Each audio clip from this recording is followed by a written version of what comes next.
particular class, what we are going to be doing, I'm going to be giving us little tips on how to maximize profit.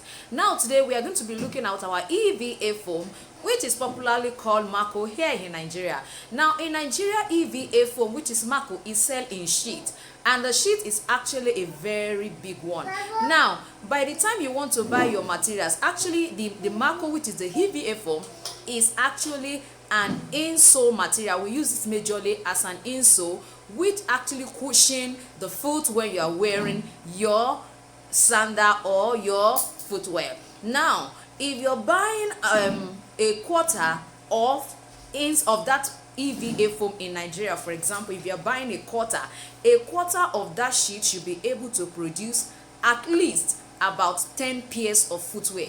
Yes, and the amazing thing is that if you're buying one pair, you are going to be able to just create about one pair of adults and probably a baby footwear.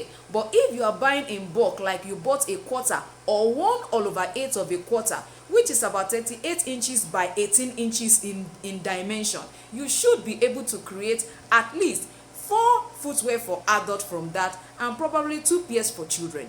I am going to be advising you today that each time you want to buy, try to buy in sheet. If you can't buy in sheet, buy half, buy quarter, buy 1/8, and that will really help you to maximize profit. Buying in bulk, when it comes to EVA, for example, helps you to make more profit, because all these little ones that will be wasting when you buy a pair will have been put together, which will end up making you have one more. Thank you for being part of today's tip.